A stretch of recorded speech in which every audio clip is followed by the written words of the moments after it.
to that when they come in. Is that okay? You okay with that, Chris? Farrell? Yeah? Yeah. Matt? Thank you. I did send you an email to say that I would need to leave a bit early. Sorry about that. Matt, not at all. Thank you so much for advising us, and we've noted that, and of course, absolutely no problem. And thanks for your continued support for the work we do here, Matt. It's appreciated. Item 1, the minutes. To confirm it's true and record the minutes. Do we have any comments on the minutes? Turn the phone. There have been no comments. Oh, Alex, please. Just to confirm, there were a couple of actions. One was to supply the information on the combined sewerage outfalls, which Sean has supplied, and the second was for Jonathan to provide some dates to committee admin to organise a tour for you all around the harbour. That has happened. We haven't been able to organise that yet, have we? Okay. I mean, whether you want to do that when the weather starts to improve a little bit, I would probably recommend that a boat trip down the harbour might be best done towards the spring. Okay, well we'll do that then. We'll try and organise it as soon as we can get it in the diary. Just a problem getting the dates in, wasn't it, to date and time? I guess far enough forward we might be all right. I prefer the spring, don't you? Well, I mean, you've got to walk around there. Yeah. Shall we try and set it up but go as far forward as we have to do that?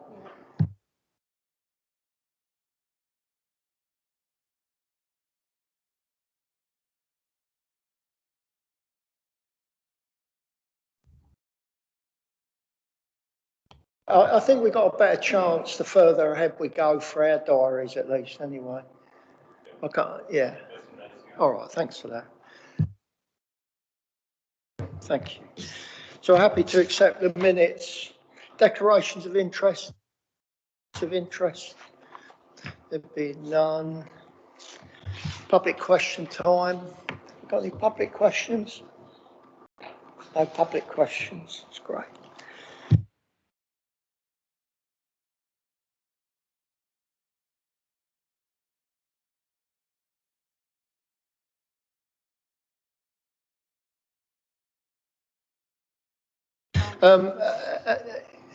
This got sent round to us as well, but we're going to enjoy a presentation right now about this. So I'll leave it over to you, Alex, to sort that out. Right.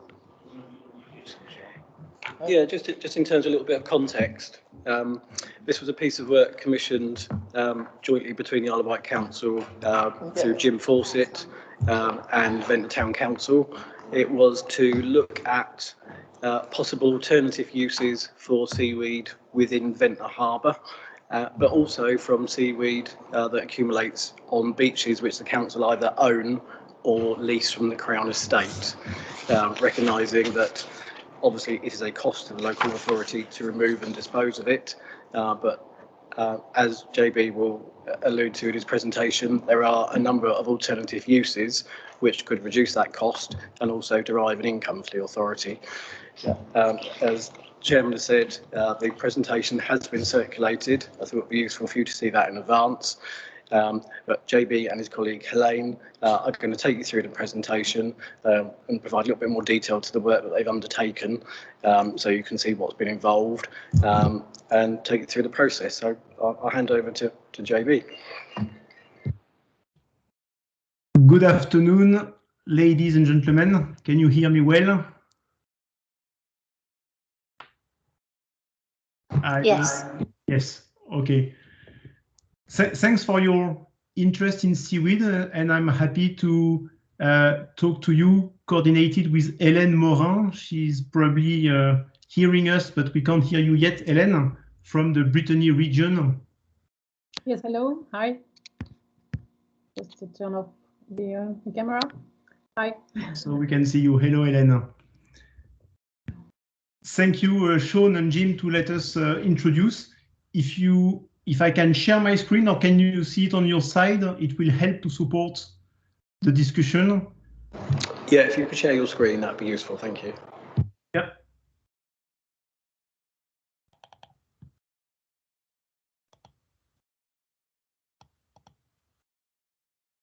normally you should be able to see my starting page, is it?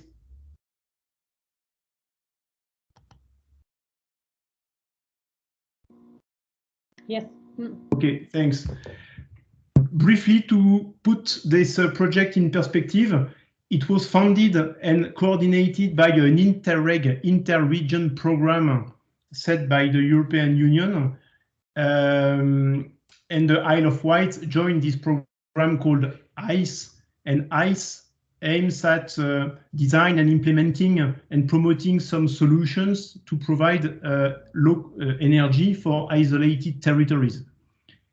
Bretagne Développement Innovation, BDI, that is represented by Hélène, answered to this project and coordinated like a wedding declaration, if I may say so, between the Isle of Wight and her institution. And from the expertise that some of the companies in Brittany have regarding seaweeds, I was contacted to coordinate with an innovation cluster called Britinov, plus 2 members of its network, Redeo and Oligonov, to answer to this problematic. Can we use available seaweeds to provide energy for the Isle of Wight? Redeo is a company expert in production and distribution of energy, and Oligonov is a company producing ingredients mainly for food, could be for human, but also plants. So that's the consortium we created between York County, Brittany region, three companies funded by European funding. Today, the problematic mainly about this project was a smell nuisance that you experience, unfortunately, in Ventnor, and also some stockpile of seaweed that you have in different points of the island. So the scope that we proposed was to assess the initial situation and to have the quantification and identification of the different seaweeds. That's what we did from the beginning of this project in April up to end of May. Then, in the same time, we worked together because I proposed it to study valorization of seaweed in energy, cosmetic, or ingredients, could be for human, animal, or plants, because it's known that seaweed have this opportunity to feed active material. At the mid of September, we handed some conclusions about, there's a lot of bibliography and a lot of information, recent projects showing interest in those 3 fields. Very quickly, it came out that using those cast seaweed for human food was a nonsense because it's a mix, because it's waste, and it's rich in heavy metals and in together with plastic or other waste. So we excluded the agro part. And above all, we assume also that using it in cosmetic, although it's considered as a waste, was also too early. It makes sense, but not now.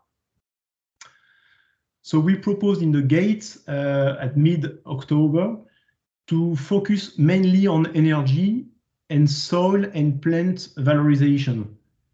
And that's where we enforced the study with a technical and economic study until mid-December. And I handled the report to Brittany region, to Hélène, mid-December, and did a few adjustments to fit to your case to hold this meeting today.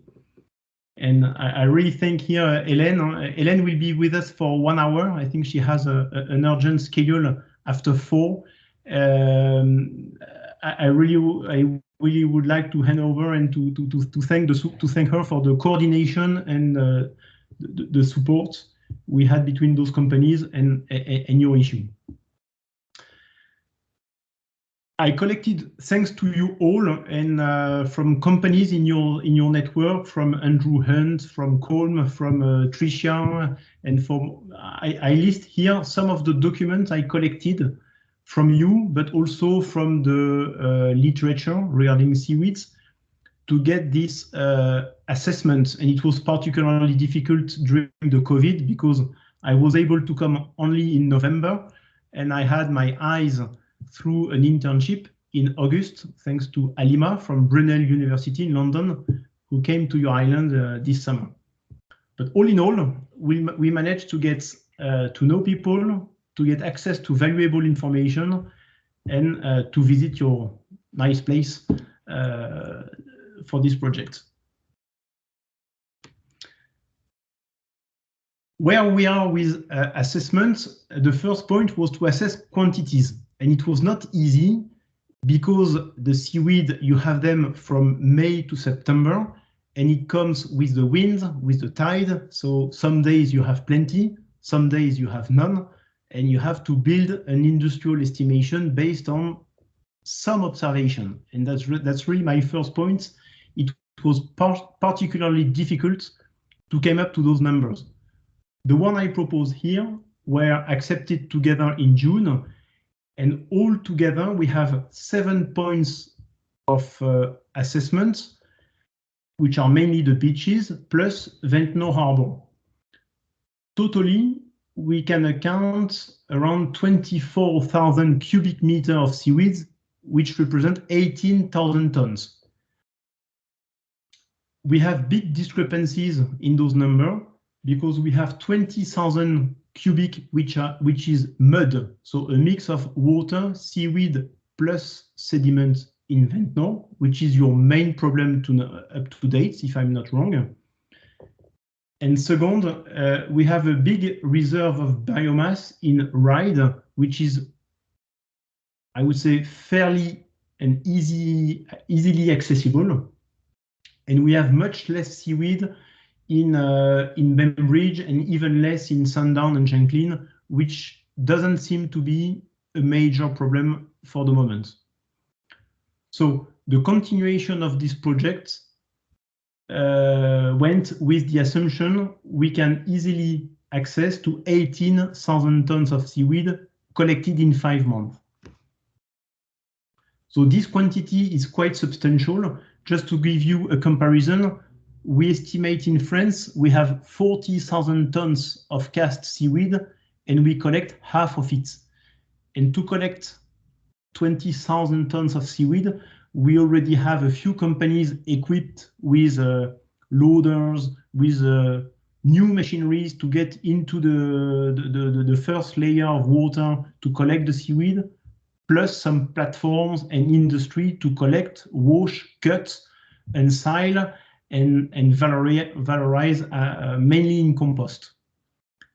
So there is not major industry in France with cast seaweed because there is a public, I would say, reluctantness on there is some disagreement to base an industry on such a waste, which is really a problem.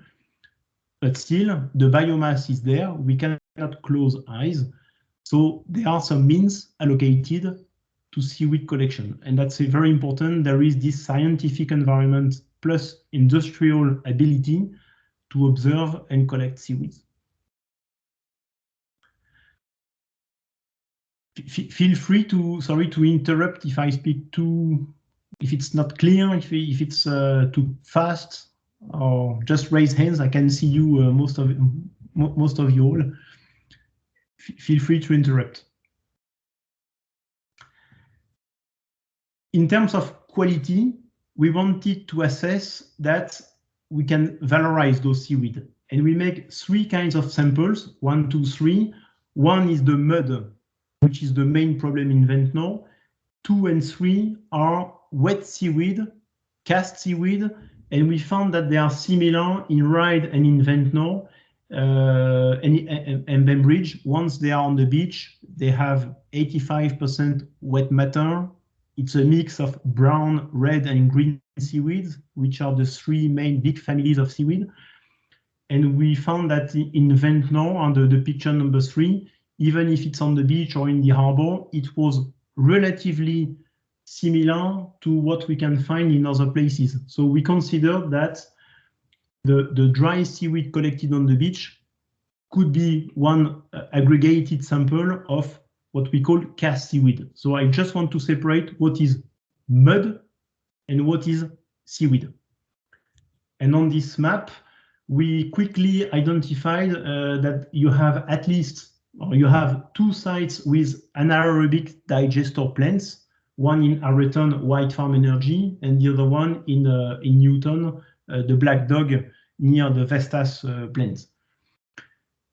It was brought to us later that you have also some project eventually to have some household waste collection projects, and there might be some ideas to have one more AD plant or a few more equipment to produce methane based on biomass. Today, I think it's too early. Only 2 are in operations. What are our conclusions for the first part, which was really the local assessment? First, in Ventnor, unfortunately, seaweed are not the problem, but they are the visible part of a problem. Seaweeds are there because they have the environment, they have the nutrients in the sea, because they have lights, because they have the bedrocks, and this environment plus human activity makes that seaweed can grow nicely in your area. The problem in Ventnor is probably that we have a kind of geography, or we have some shallow waters and still water where the seaweed can come in, but it's hard to come out. And with settlement of sediments plus biomass, you have this decay and this smell, which is really a problem. But once again, sorry to be probably a bit harsh on that, but seaweed is only the visible part. Still, it has a nuisance, and we need to collect and we need to treat, even in Ventnor. What is not yet arrived in Ventnor and can be cast seaweed on the beaches, could be sand or gravel beaches. There is a way to collect. It's worth treating them. It will be probably such seaweed that will not come in Ventnor if we do a proper collection prior to its settlement in Ventnor. But you have the volume and you have the beaches suitable for collection. The second problem, apart from nuisance, is cost, and I was told that the driver of this project was mainly this 87,420 pounds per year, with a yearly increase of 15% probably for pumping, only in Ventnor. My main issue with this solution is that pumping, especially solids, the yield for pumping is low, the cost is high. Pumping from a boat can only be more expensive than everything you can do on Earth, and the solution is a no-end solution. You pump, but we can't valorize mud, and it will be a no-end road.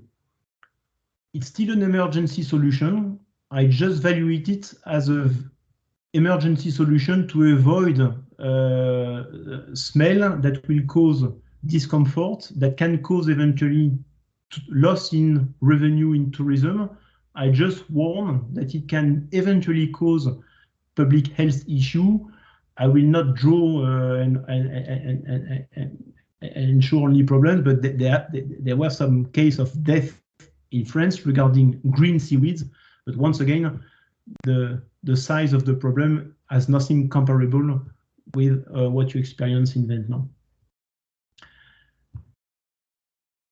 The last problem with pumping is we pump not only solid, the pumping solid is difficult, but we pump also a lot of water.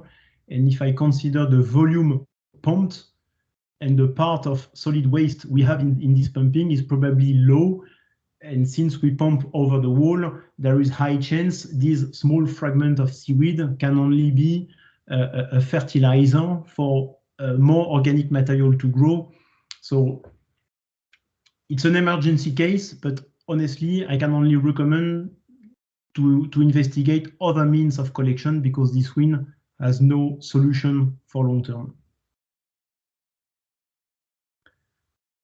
So for the part 2, the conclusions were, first, it's worth measuring. You have enough sites, enough tonnage to have somebody, could be a student, and you have nice universities in Southampton, in Portsmouth. I found one in London, Brunel, to observe, and you have also some environmental associations on site. It's worth dedicating a resource to observe, to count, and to have proper assessment. The quantity also justifies some means for collection. I really want to put the focus on Bembridge and Ryde because it sounds to me with easy access to the beach. Long Beach, even if in Ryde it's more gravel, there is some access for engineering vehicles to access very near the sea, the shore. Second, from the results of our sampling, there is a biomethane interest in the sample, not the mud, but the sample number 2 and 3 in the previous map, showing 200 kilowatt-hour of high heating value per ton of wet biomass. And this number multiplied by the quantity, once again, I took the 18,000 we agreed in June, could be used in the AD plant, the same as you have on your sites, with a combined heat and power method, and the CHP, that can produce heat and produce electricity. And assuming the 3,000 kilowatt-hour per home per year, this energy available in 18,000 tons of seaweed could heat 400 homes and 200 house feeding in electricity. You had a very good start, and it was very positive in my experience that you have in 2010 and in the following years some collection tests in East Coves. Mainly it was the cost of manpower that was included, and if I top up with the cost of landfill, I evaluate to 8 pounds per ton the cost of manpower, up to 48 pounds per ton if you include transportation and landfill. I just warn on landfill, and you know it better than me probably, as it is an organic material, there will be some fine, and the fine will increase if we load and we load in excess the landfill with those material. And today I think it was up to 98 pounds per ton, and it will still grow. So on those conditions, I understand there was very limited interest to collect seaweed if it's only to pay tax on the other hand when we don't know what to do with them. And for Ventnor, unfortunately, my only recommendation, once again, it's not regarding seaweed, but it will be regarding dredging. I'm not expert in harbor management, but I really think the design probably of the harbor or the way to regularly dredge it can be the only solutions to maintain a certain level of water and ensure the seaweed will not settle and take the sunlight and decay, but will remain always underwater. That will reduce the smell nuisance. And my last part of the conclusion is, even if you have a very good variety, and once again, I was very impressed by the different qualities of seaweed, as they are rough, non-pure, and cast seaweed, there is no way to use it as an ingredient as it is. If later you want to harvest or to cultivate, it makes sense, and you have very good resource underwater.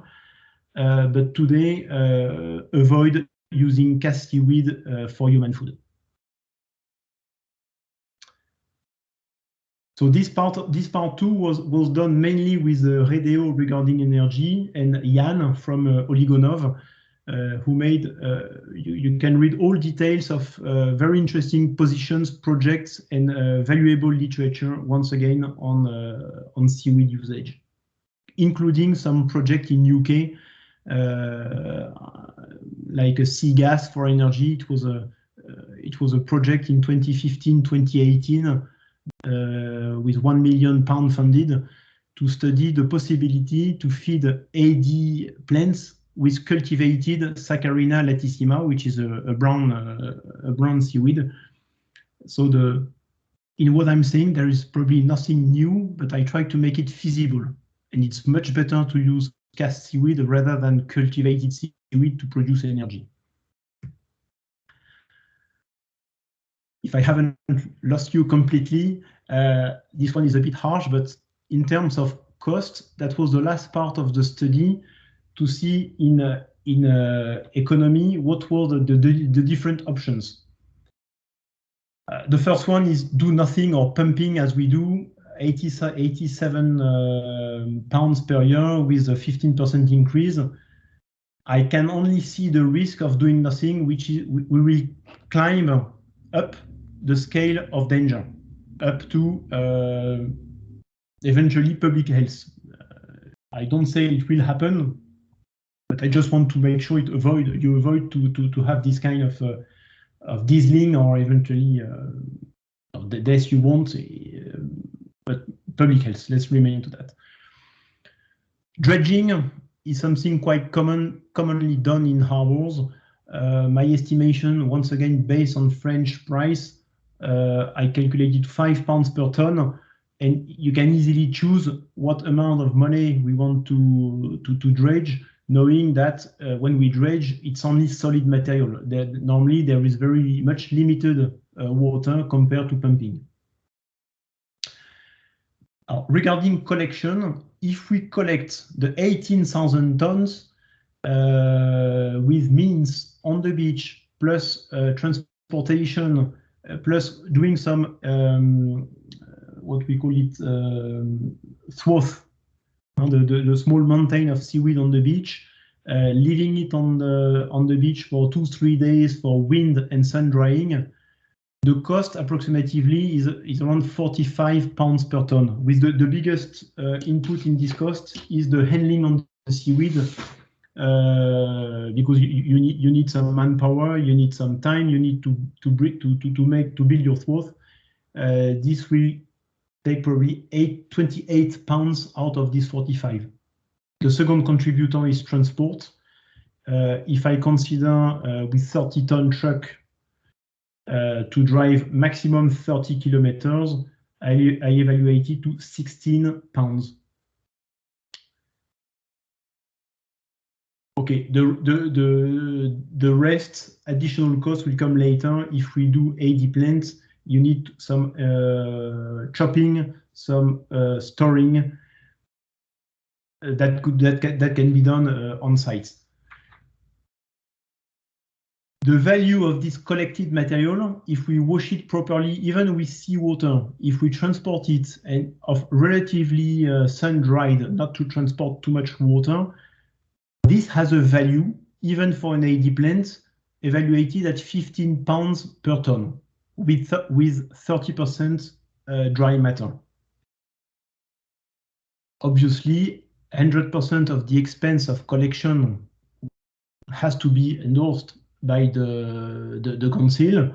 The cost of selling those materials can also be a revenue for the council. All in all, I can only admit there is a cost, which is a cost for the community to handle seaweed, but that will be able to be turned into a revenue for the companies able to produce heat and electricity with biomass. So well, that's why the first part is a large amount of expense, above 800,000 for the total collection, and only 10% of revenue for selling part of this seaweed. The big gain will come from the energy production, which is today handled by 2 private companies, White Farm and Black Dog. So this table was done for 100%. My recommendation, since we start with very limited collection, I put the same number with a 5% seaweed collection, which is already 1,000 tons of fresh seaweed, and all the numbers are just a proportion. But it's already significant if we have like 335 tons of material sun-dried that we could deliver to those AD plants. There is really a sense to check that what we see in the literature is applicable. And today I have only green lights regarding the biomass available, the methane, the BMP, and the biomethane potential in the seaweeds. We can cover the risk of salt water and sand by a sand wash. The inoculum available in those plants can easily absorb the quantity of chlorure or other salts we have in seaweeds, and the risk of the annihilation, or the risk of not happening, the natural reaction of decay of the biomass in the reactor will be limited if seaweed comes as an ingredient, as an add-in, and not only the main raw material for the anaerobic digester plants. And when we visited the two plants, both of them had already tested or investigated the potential of seaweeds, and both of them were willing to continue and offered their research and development department to investigate an industrial scaling up of seaweed introduction. And all the system for energy production and distribution through electric wires or through heat pipes is already available, and the contribution of seaweed will be positive. Once again, seaweed are not a methane producer as maize could be. If seaweed was an energetic plant, we will know it for years, and it will be used at a wider scale. So it has a yield which is lower than maize, of course, but can be an entrant, deserve to be tested, and could be a solution if, and it's possible, both of them mentioned to us that maize could be difficult to supply and to get the resource in sufficient quantity in a short or medium term. So it's really worth it to try with 300 tons of seaweed, knowing that there is 18 times more if we really put an industry to collect. And that's the recommendation we did and the conclusion we came to with this part 3.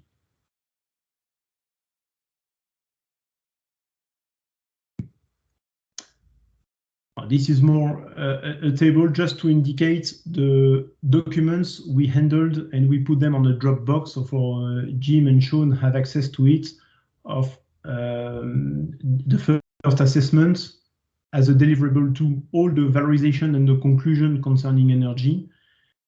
And in phase 3, different solutions and scenario. You can see the report 1, 2, 3, 4. There are 4 solutions where we can blend seaweed with the existing biomass. And I just want to highlight on the 4th one. Today, I don't recommend a new AD plant construction only for seaweed. If you use it only for seaweed, it doesn't make sense because it's not an energetic plant. Seaweed is not oil.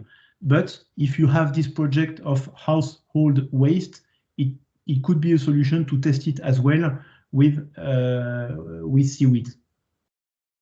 That was, I didn't mention, sorry, in the previous one, this BioCube is exactly the kind of company or the solution which is a smaller AD plant that we could have at the level of a farm or a small household collection points where we could produce methane in much smaller units, so cheaper to invest, and we can reproduce the model in different places.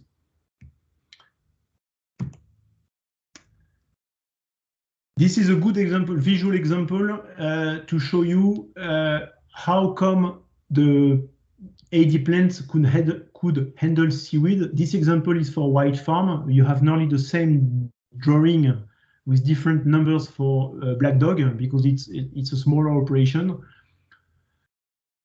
Today, the system is producing 62 megawatt-hour with maize, plus some grass. It's a mix of 50-50 between the two biomass.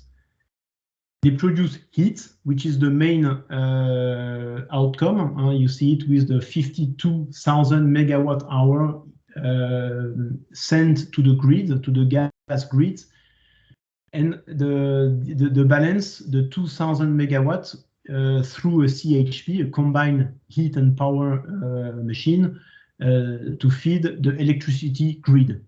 That through this drawing, I came out to my 400 homes and 200 electricity fed. This plant has the potential also through the methane, which is a biogas. You have methane, but you have also CO2. They can also feed a plant for liquefaction and produce soda. That's probably the only risk I see with seaweed, because today seaweed is a waste, and it will be probably difficult in terms of regulation to insert CO2 in drinks based on waste. That's a regulatory point to check. Of course, we have some waste, and there are some loss in energy. The yield is not completely 100%. So that's why we don't equal exactly the two electricity plus gas. There is one more output that is valuable, is the digestate, which is the remaining biomass. After the degradation, we have collected the gas, but it remains still minerals, cellulose, and the fibers eventually of the biomass. Could be from grass, maize, or seaweed. And this still has a fertilizing value. It's rich in carbon, nitrogen, and phosphorus, and it can be used directly in land spreading in the neighborhood of those plants. This is the existing situation. If you allow me one more drawing, I will. We imagine that we can replace some of the maize by seaweed. Given that the energetic value is not as much as maize, you need to put more seaweeds to get the same energy.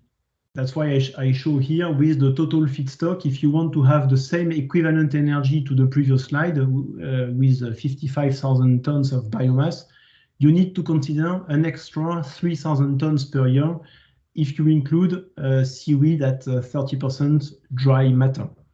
And then in those conditions, the seaweed will represent 11% of the input, and you have the same quantity of energy, and you see that the seaweed will contribute to 5% of this energy. You introduce 11 and you get 5.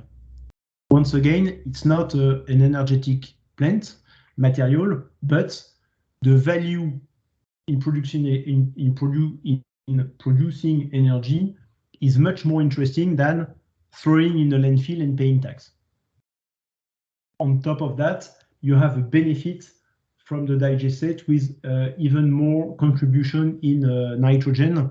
And in that case, you don't need to import or to add additional nitrogen that will contribute to the pollution of your channel and will help to grow wild seaweed that will come in the beach and in the harbor. So you build also a positive network, a positive bucket with valorizing this seaweed.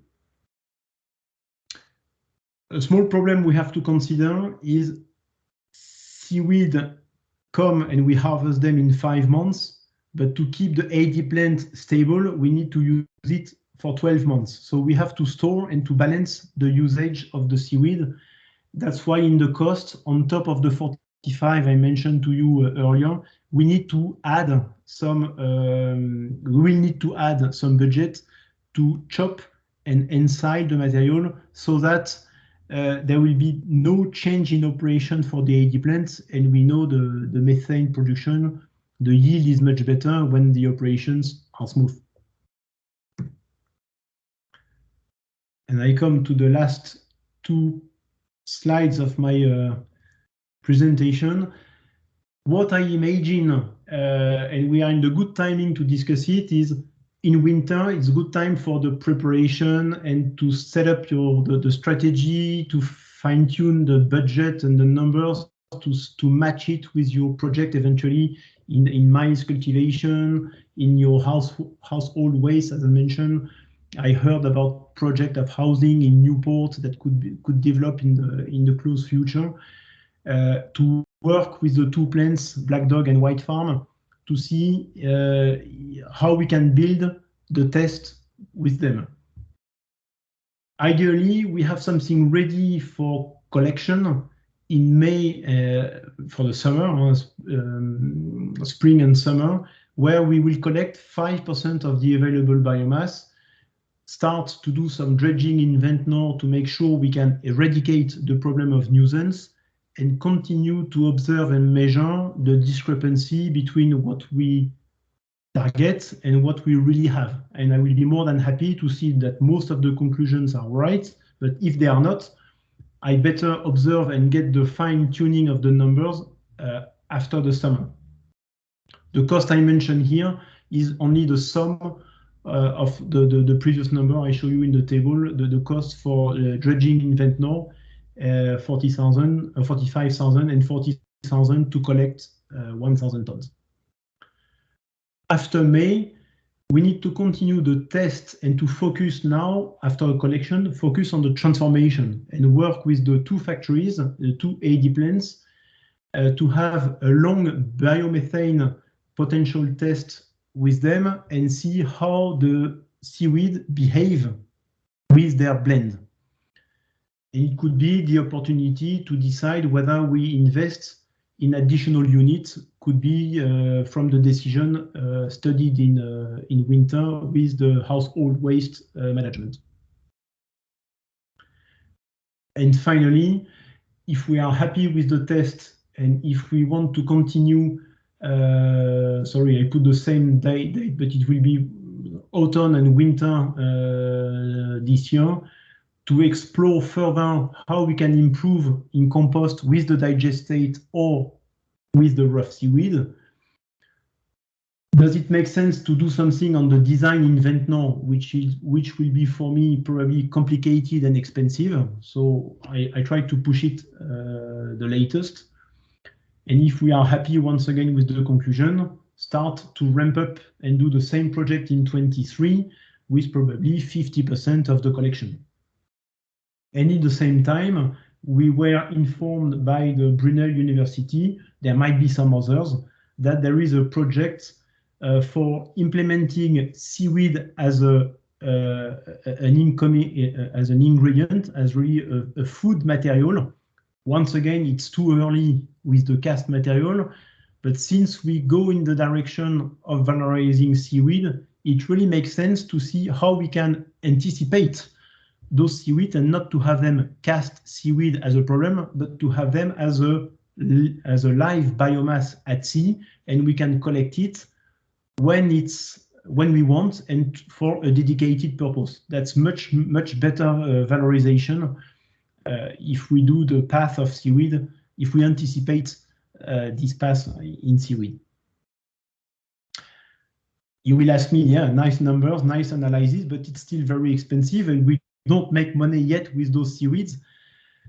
That's something I probably need to continue to search, but well, first, since the Brexit occurred, there is probably less chance there is European funding, but today I'm still here with Hélène and to say we can continue to support and investigate what is possible, because I read that Interreg was also open to Norway and Switzerland, so it was open to UK last year. It should probably be still open. We need to check. And second, if UK decided to leave Europe, is also because you probably want to take your own liberty on how you want to drive your climate change, rebuild agriculture, and manage your own resource as you want. There might be also, I put two examples here, through the UK government, how we can use and find and search such help to conduct the change. 100% funding, I don't really believe in it.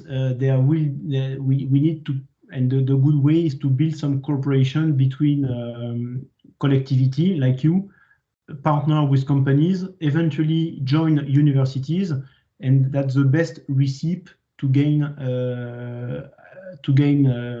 public money, and once again could be from Europe. I spoke a lot. I hope you understand me well, and I really want to thank you all, not only for your attending now, for the help I received from Jim, Sean, and here you have Colm Watling, who helped me and welcomed me in Ventnor. And in the middle, you have my partner, Tonio, who came with me in November. I don't do politics. I like Britain. I like speaking English, so I still believe there is a way that we can cooperate away from the too high level of politics. And you have nice beaches, you have nice biomass. We didn't see much in November. It's not the big season, but I will be more than happy to come back and continue to assist you in valorizing those seaweeds. That's all I had for you. I'm happy to answer some questions and probably to hear Hélène before, or if you have something to, if you want to complete before you have to go, I'm available to you. Thank you so much for that. Lots of interesting stuff in there. We might have benefited a little. Our sound in the salle here is not the best it could be. So I don't know if there are any questions from that. Chris, is it gone?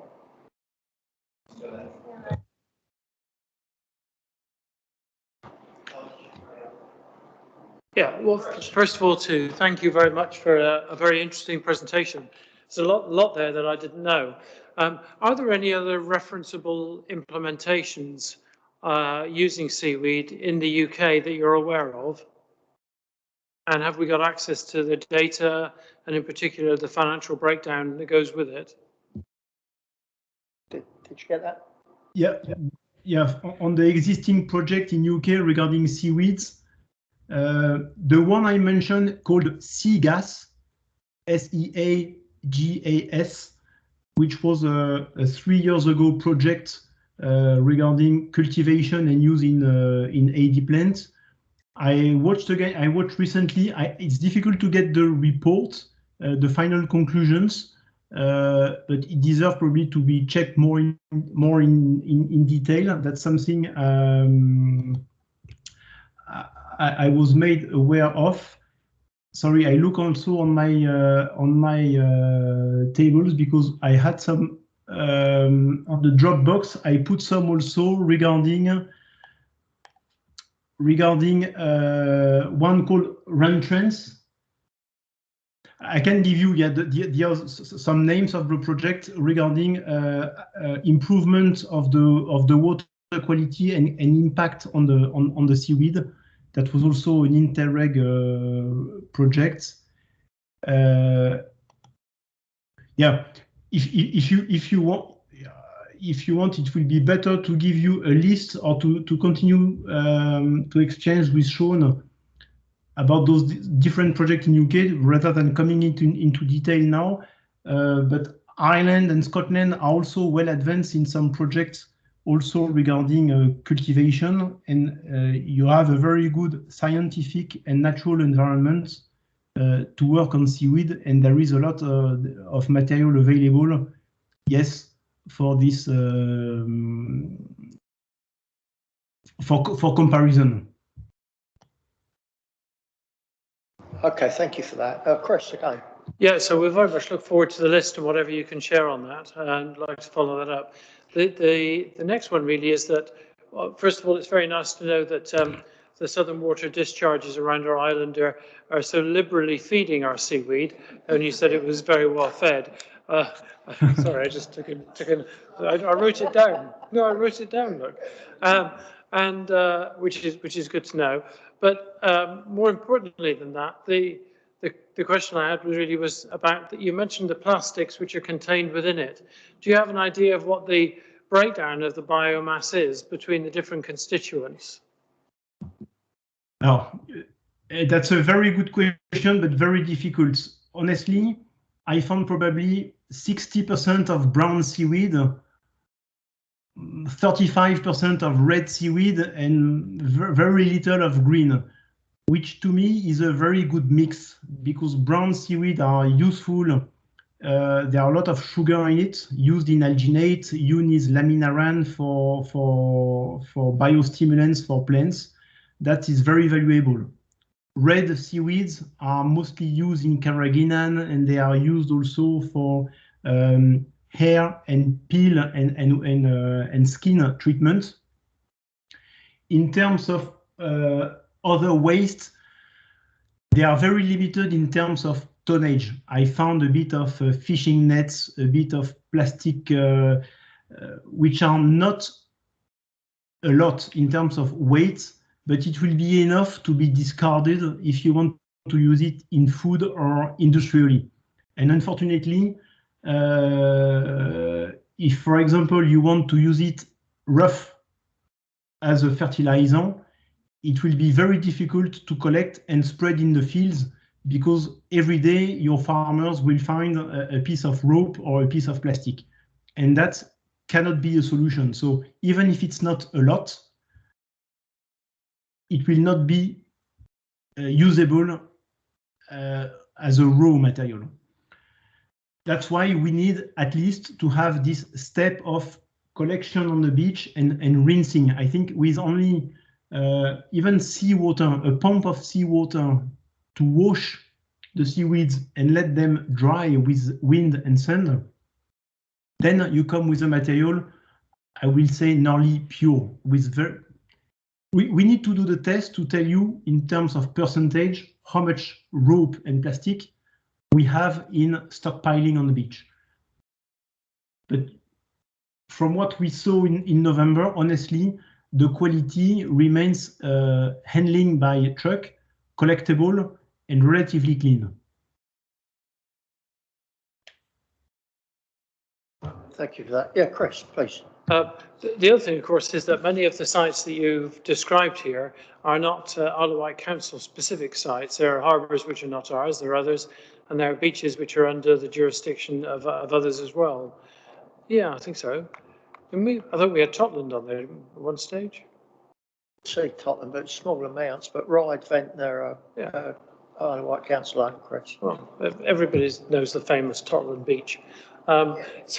So I think when we look at the costs as an island, of course, there's an interest here from others as well, and I would imagine from many of the towns and parishes who would be involved in that in some way. So I think it would be a very good idea, not really a question, it's an observation, first of all, that we should share the information with the towns and parishes on the island, and indeed any of the answers that come back in terms of additional information regarding case studies that we can cite. Correct. And any other queries? No. Alex, is there something anything you want to add? I mean, we've taken on board that. I think we need to sum that up in some way so that we understand the end part of this. I'm a little unclear as about the quantities. I'm not sure if the quantities that we've been spoken about are economically viable, but if you wanted to comment on that either now or at a later stage. I think we probably need to agree what the next steps are. I mean, we presented this report as part of this committee. This bit of work was commissioned by the Regen team, although we assisted with it. I think we need to look at what the next steps are. I think there needs to be some further discussion around the findings of this report and where we want to take it in terms of a cabinet paper, or whether we want any further work done. Because I think what's being suggested here is to some extent a pilot. and the theoretical views around doing a pilot. And I think we need to discuss with members where they want to go from here. It doesn't resolve some of the issues for the harbours as such. You know, it doesn't resolve the pumping issues, but it does resolve some of the issues of what we would then do with the seaweed that's on our beaches. But bear in mind, members, that whilst the figures presented here for what the cost of the removal is, we haven't got a budget to remove seaweed, and we don't remove seaweed. It's just funded out of emergency funding when and if it needs to be done.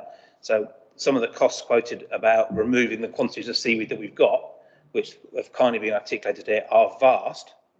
In many cases, we don't currently remove it. So I think there's a discussion about where we want this to go. It certainly ticks a lot of boxes, and I think it's extremely interesting. I would certainly agree with Councillor Jarman. It's a very interesting presentation, and we needed it, and it needs to be done. But I think there's quite a lot of discussion now about what our next steps are, and we need to decide what forum we do that in. This particular committee may not be the best place to do that, because obviously we're here to talk about harbours, and this is a much bigger project than just harbours. Alex, if there's nothing else, I mean, we should let our. Sorry, Julie. It was just my understanding, and I could have got this completely wrong, about the other contract for the clearing the harbour. Is that due to come up this year, next year? Is this project going to interfere potentially with that? Have I missed that? Sorry, Chair. Thanks, Julie. Yeah, we can talk about that. That is the issue. It kind of led us into this whole journey that we're almost starting out on, really. I'm mindful that we could let our colleagues go in France because those issues we do need to talk about. Yeah. No, that's fine.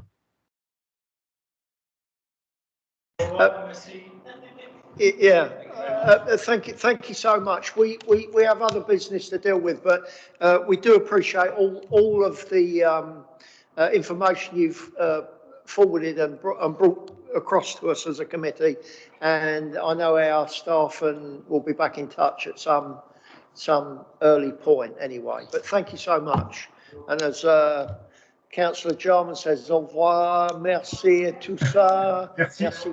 Yeah, voilà.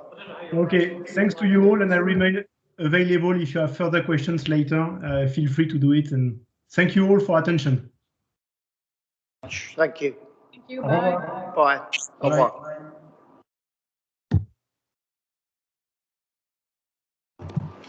Chris.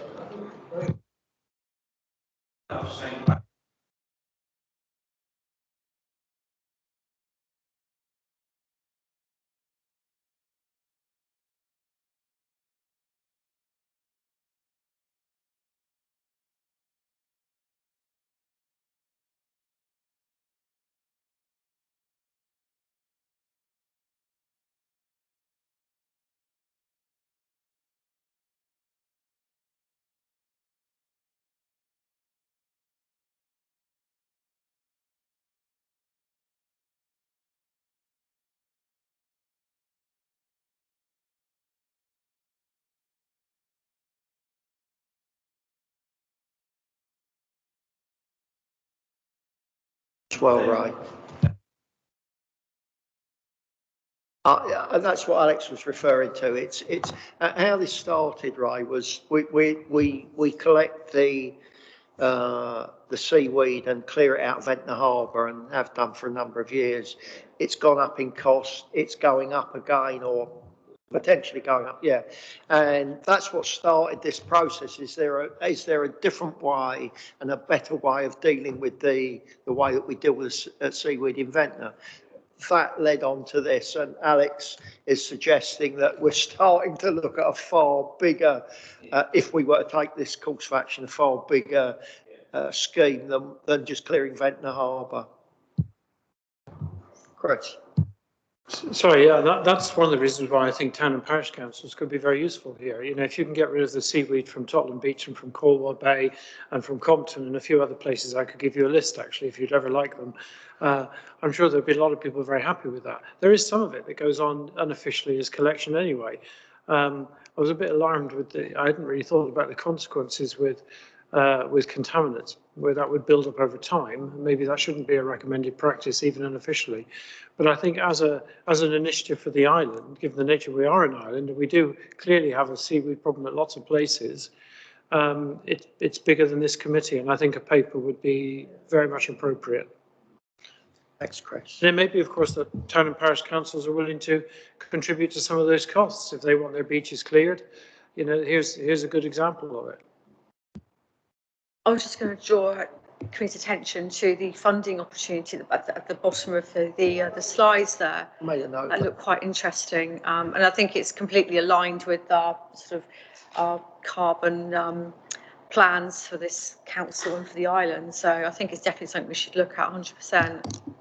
I think the trick is, do we start to expand this into some of these ideas that Chris is mentioning, you're mentioning, or do we stick as a harbour committee with managing our harbours?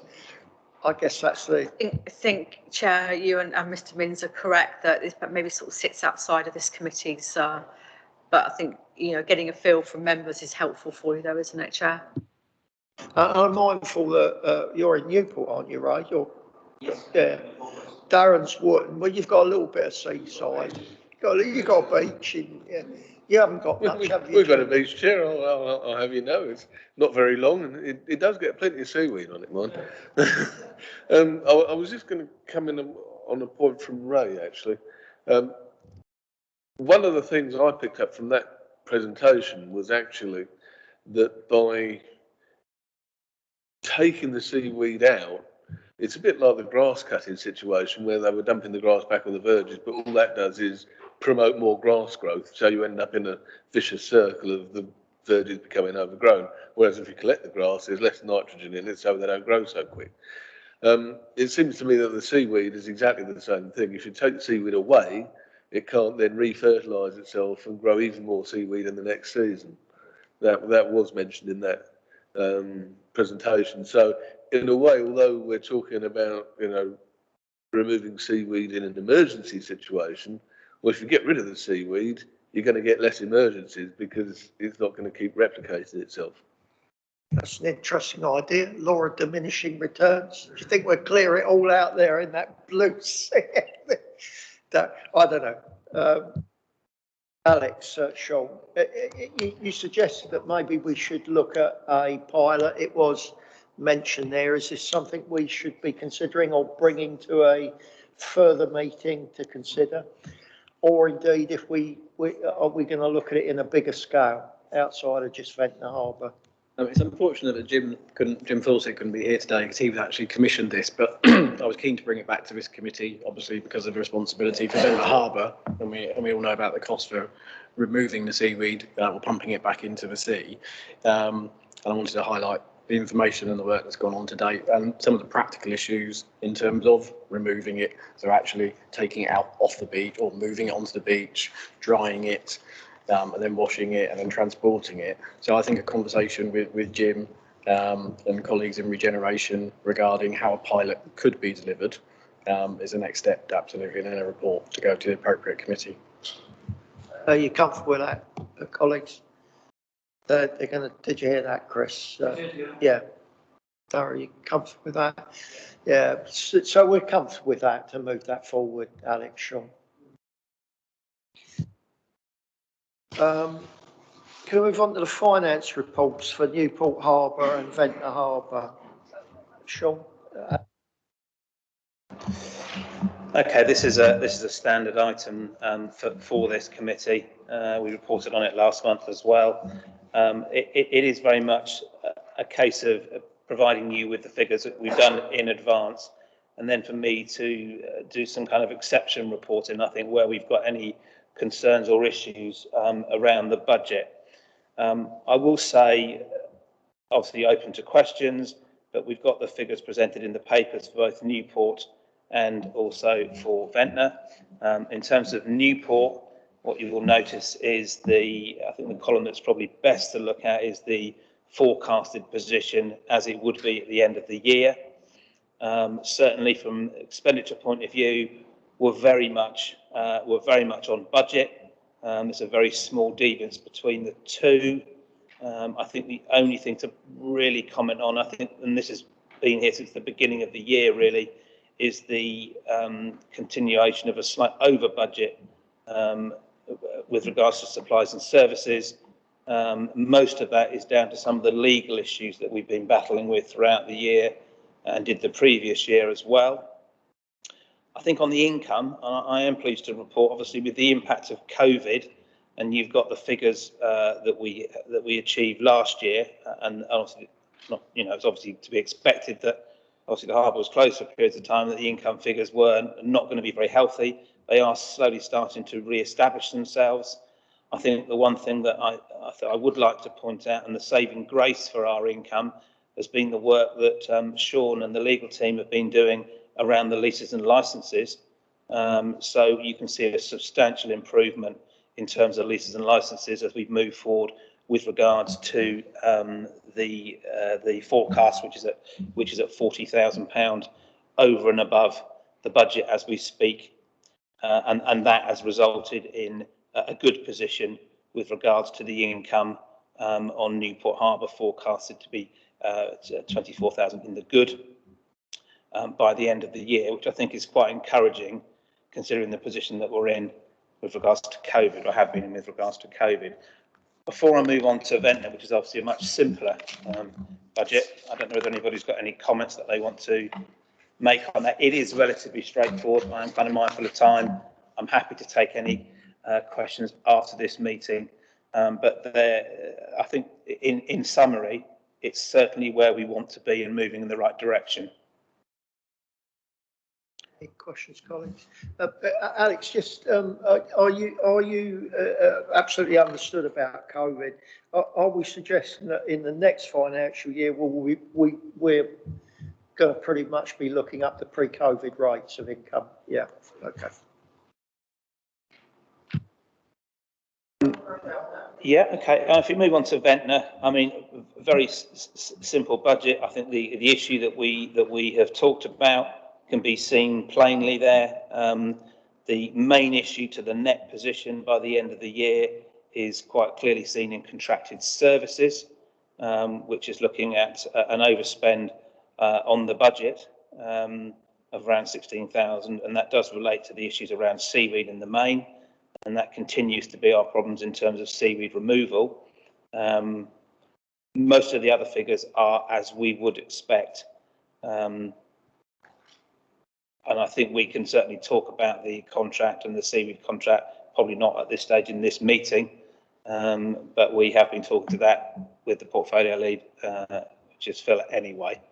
But I don't know if anybody's got any questions on that. There's a very limited amount of income that comes in via Ventnor Harbour, mainly comes in through the concession that's down there, which is that top figure under leases.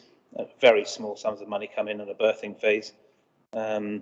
But the main issue there, as has been for many years, is the cost of the seaweed removal. Thanks, Alex. Any questions, Chris? I think the only thing we can say about seaweed and the whole of this is it's going to cost us money one way or the other, isn't it? Yeah. I can't think of any way that we're, from the figures we learned today, that there's a profitability matrix here that we're going to deal with. And I was a bit concerned about this idea that we're chopping to feed other seaweed. Makes me just feel uncomfortable knowing that chopped seaweed is a better fertilizer for seaweed than unchopped seaweed.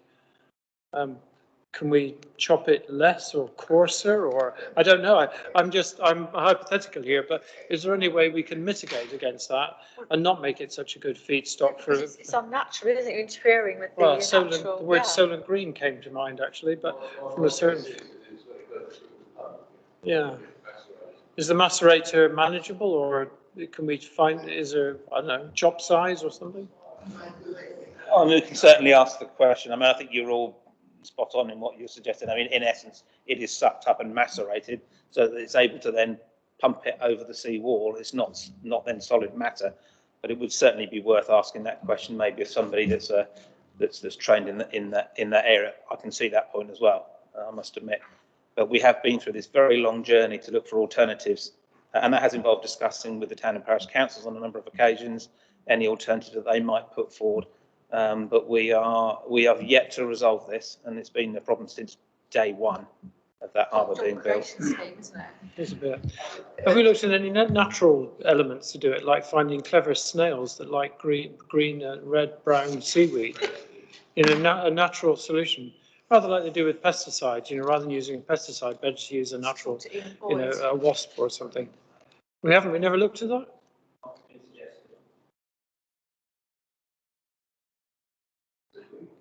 There must be something that eats it, some natural element. Can we leave that with you then, perhaps, Alex? There's lots of. Yeah, there's lots of it, Chris. Suggests there's not much actually. Well, snails breed quickly. Yeah. Yeah, just about the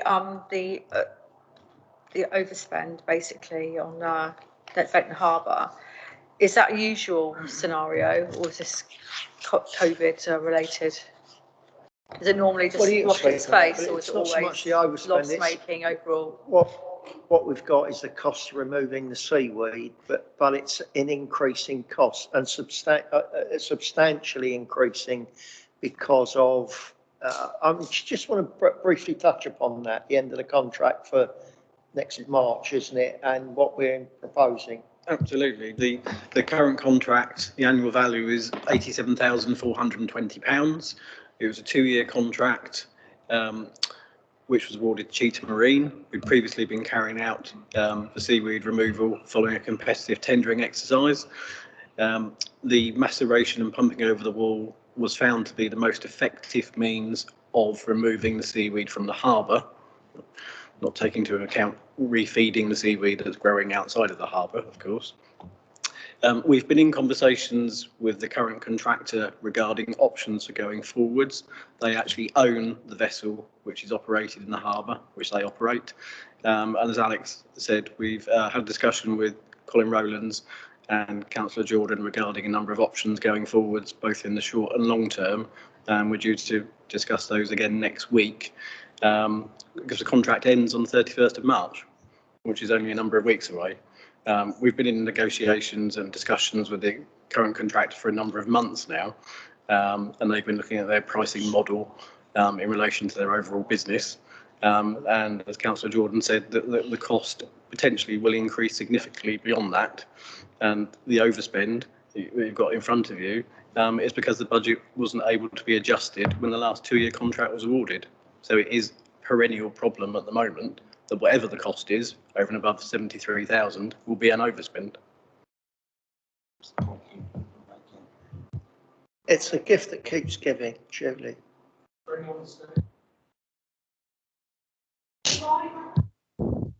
So it's a bog off offer, buy one get one free, but we just took the one. Thanks. Any other questions? What concerns me a bit, Alex, Sean, is we are not going to get much of an opportunity in this committee to look at this potentially increased costs for the new contract, assuming that we do that. Well, we're in a position at the minute where it's so near to the time when we would be renewing the contract. We have got a clause in the contract, a waiver in the contract that will allow us to further let the contract for a further 2 years, two potentially 3 years. So we need to do that to oversee the problem now, really, and then I think we need to look at procuring whatever we're going to procure in the future. I know there's been some suggestions from members about how we do that, which we'll be very open to. But there isn't time to go through a procurement exercise, or the money to really go through the procurement as we speak, really. Darryl. Is there no leeway to just extend the current contract for a year? That's exactly what I'm suggesting. Yeah. Whilst we can look at what the options might be, and I have to say the options and the stuff that we're going to present to Colin and Phil next week, there is no white rabbits and hats here. This is whichever the option you look at isn't something, unless the snails thing comes into that would be, I think we smile about that, but if there is anything like that, that would be very well received. Snail option's going to move very fast, though, Alex. I think it's going to take a lot. I would just say, as I mentioned to you, that no detail, no discussion, but Councillor Peace has indicated that he felt if we went to a tender, there would be another tenderer. But I have no details, and all I can suggest is make contact with Councillor Peace to find some details. I can't make any other comment other than that, so I don't know any more detail. So my only because I had a conversation ages ago about this, and my understanding was that it could be the wording of the procurement document, the tender. If it stipulates it has to be pumped and macerated, so but if it's just maybe if it's opened up to removal, then maybe that's would open up to other. What do you mean, taken out and carried out to sea and dumped?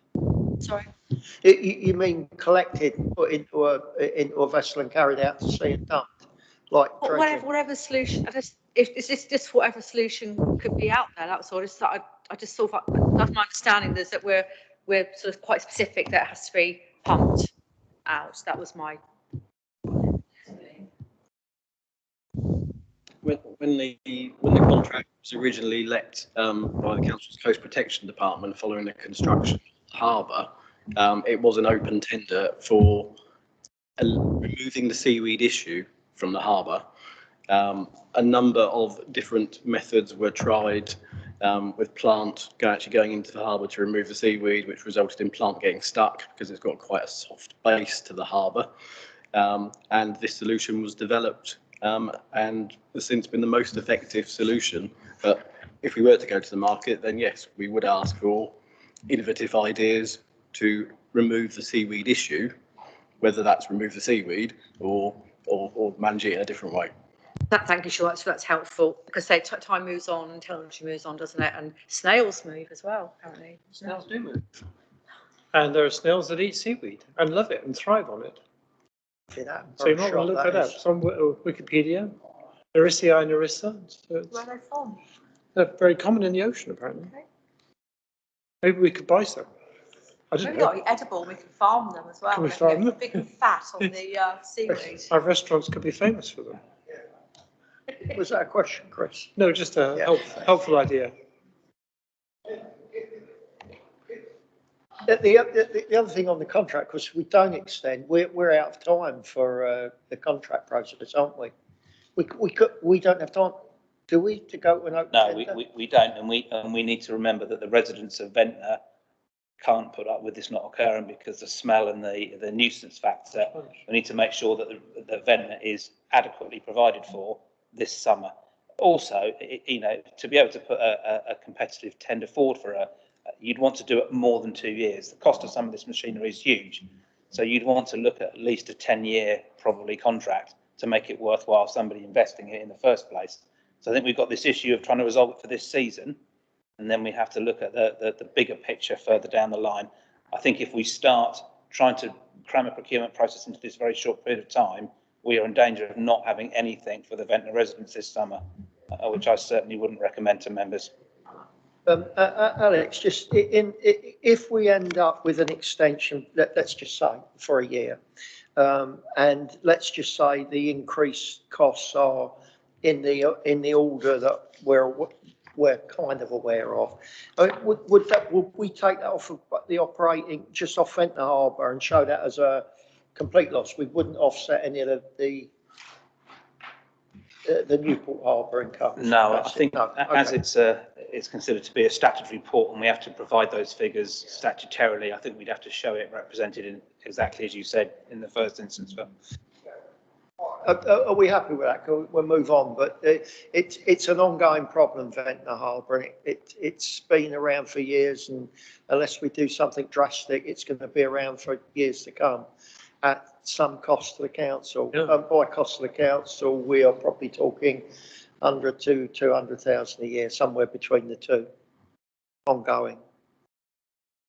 So, thanks, Collins. Can we move on to Jonathan, your verbal update, please. Good afternoon. Sorry my report was late coming out, so hopefully you've all gained it, but sorry it wasn't included with the first package. It's all quite straightforward. You see the numbers of visitors at the top. The drop-off in November and December is quite normal due to the weather. It's not because of any other reason, it's just seasonal.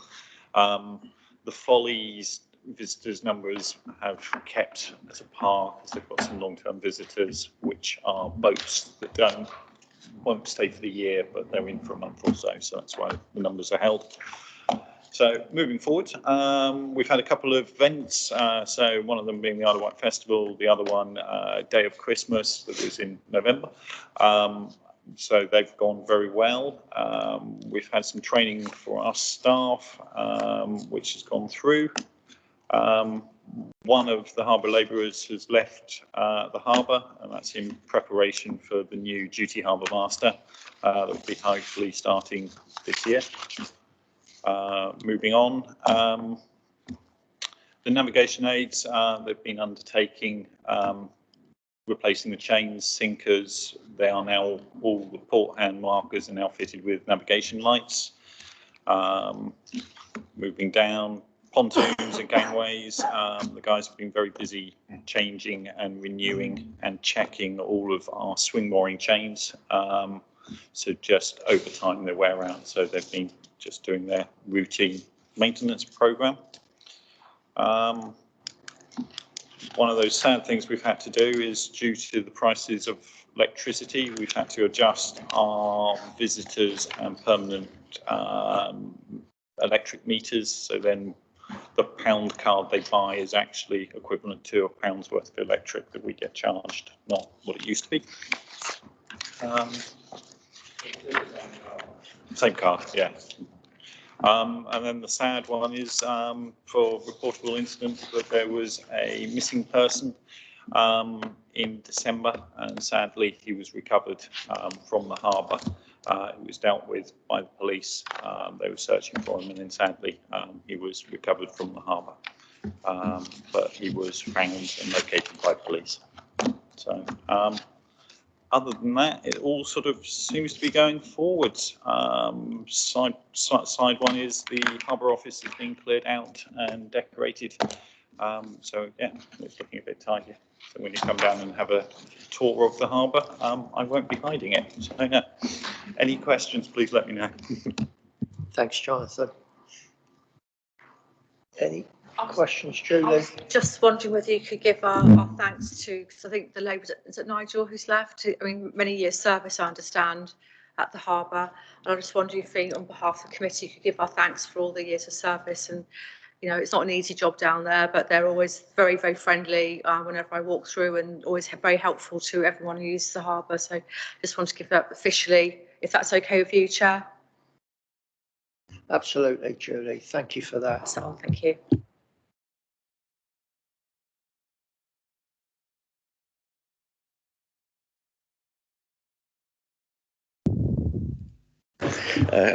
I'll repeat my question. I was interested to know what the spaces were on the pontoons down at the Folly. On the pontoons, yeah. What spaces we got left? What sort of take up has there been? At the present time, I think there's about 6 spaces ranging from 14 metres down to about 6. Okay. So we have got people applying. It's sort of getting increased because this is when Cowes' moorings end in January, and ours don't end till April. So it's working out who may be giving up their space, so then we can reallocate it, because a lot of the time when we send the bills in April, they go, oh, didn't we tell you we'd cancelled it? So we're slowly moving in the right direction with them. But we do try and keep the larger vessels that are too big to go on a swing mooring because of their length. Yeah. We try and put them on the pontoon, so then we can allocate the smaller boats swing moorings, so then we can fill them as well. Thank you. Any other questions? Thank you for that, John. Are you doing the audit report for Newport Harbour, or is that you, Alex? Is that you, Jonathan, as well? No, David Foster from Marico, who's a designated person for Newport Harbour. He's going to take us through the key points from the audit, which was undertaken in October last year. Over to you, David. Thank you. Good afternoon. First of all, just a point on the seaweed. You aren't the only harbour that we know that we deal with that has this problem.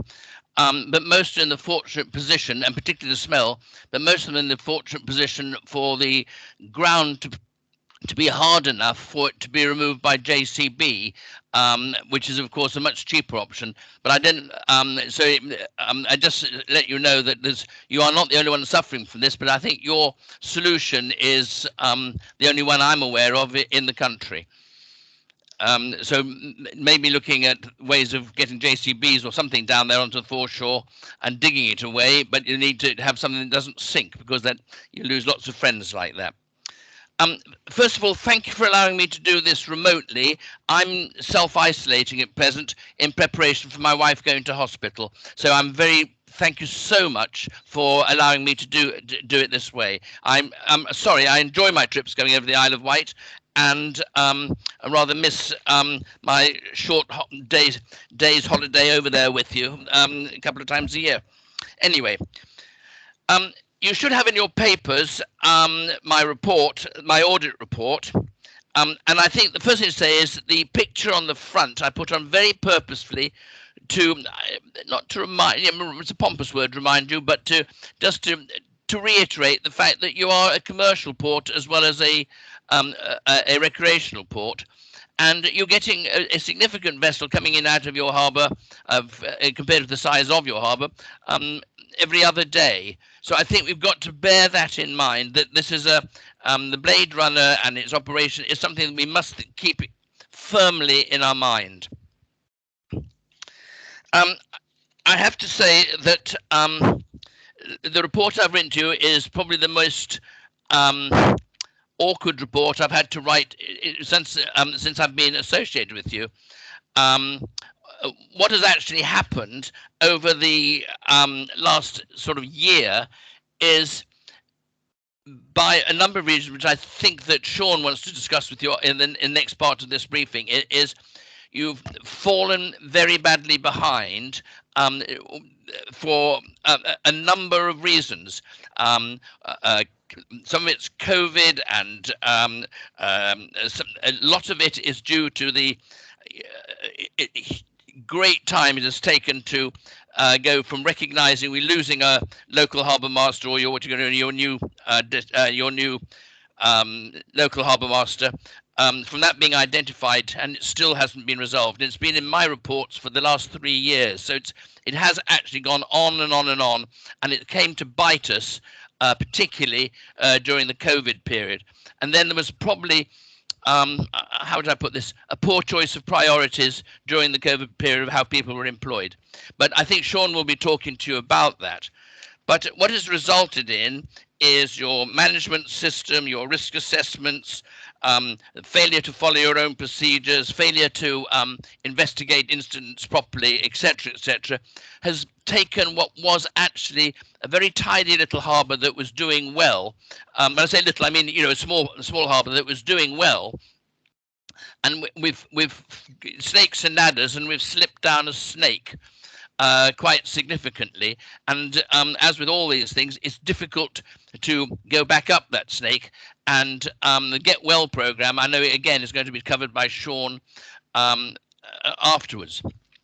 I think also, before we, you might want me to, I'll talk about it later, is don't think all is gloom. There have been some significant gains during the past year. I think the fact that we finally got the HRO through against lots of difficulties was a major step forward, and people, those that were involved in that, should be congratulated to forcing it through, as it took a lot of time. The second one is, and I think it is an agenda item a little bit later on, is that general directions. We've got some decent draft general directions, which I think have been placed before you, and getting those through will, which hopefully we can do by Q3 of this year. I would have getting them enforced by Q3 of this year, 22, will give the harbour master much better powers and much clearer powers, because what he had at present are make it difficult for him to enforce against. The fact that the harbour committee, yourselves, are fully engaged, and that again is a great advantage.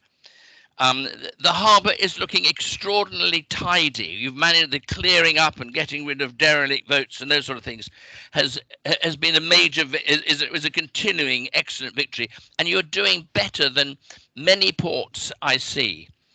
And again, the harbour user group has been has managed to keep going. There was a blip during the depths of COVID, but you've kept that going, and that's now become a positive, because it was an ambivalence, but now I think people really are taking part. I think the oil spill exercise, I haven't seen the report, but I've had it verbally reported. It went pretty well. There was the normal a couple of pickup points and things which are being addressed. So I think again that went, I have to admit, was better than I was expecting. I don't mean that rudely, but it was quite a when you had the boss of the pollution thing for the country there as well, I thought they might be a bit more picky than they were, which I'm very pleased that they came with some positive stuff there. Sorting out the navigation marks in the main channel and putting lights on them again is a fairly large, not a difficult, a significant little project that's been done well.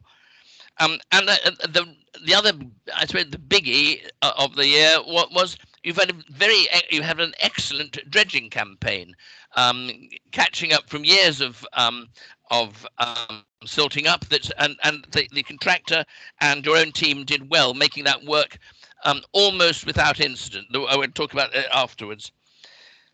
And I think all those are positives, and so progress has been made on the one side. On the other side, of course, is what happened is how the administration has dropped behind. There's a long list in the executive summary at the beginning of each one of those. I'm not quite sure if I want to go through them. Well, I'll pick out a few.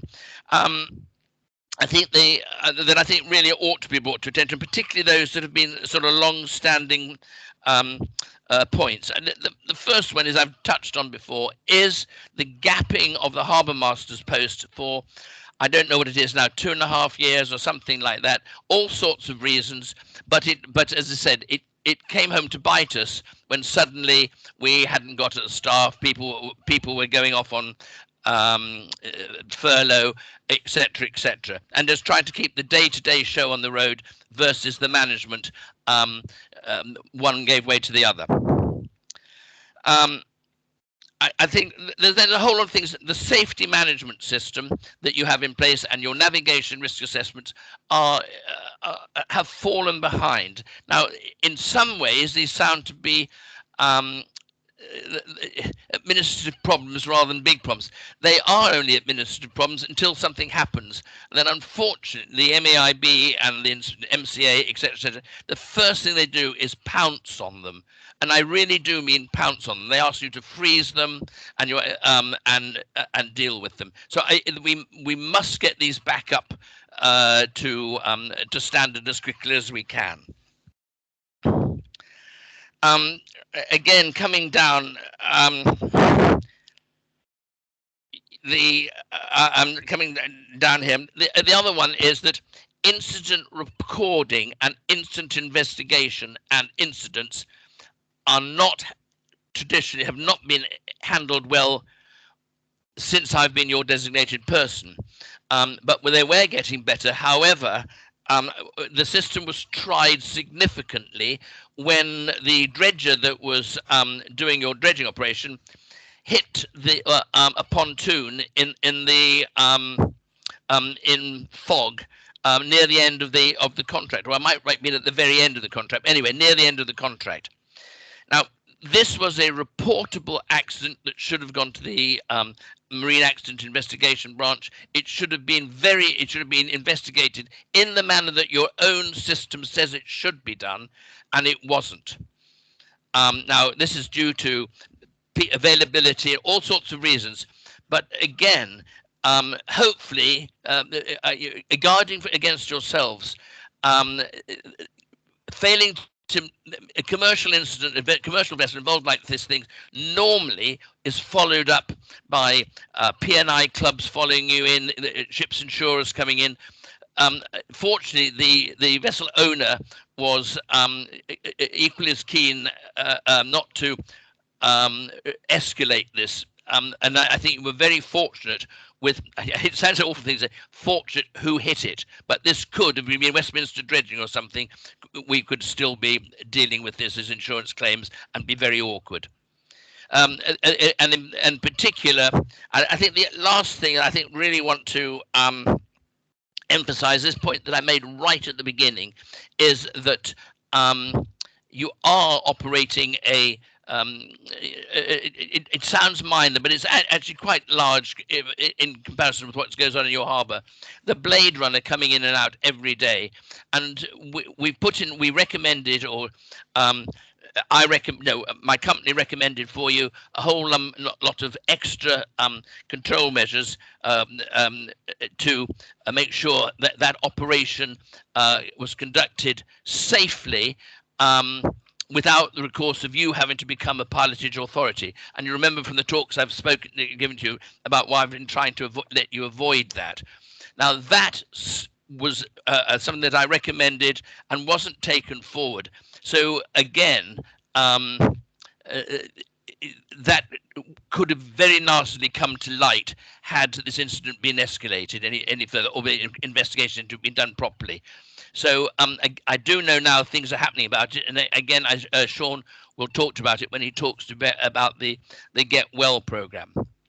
I think again, the report I've given you is long and very detailed, but it's I think as far as you're concerned, I don't mean it rudely, the executive summary brings together what's good and bad that I found, but it wasn't as good as I was, to be honest with you, was expecting to find when I came over there.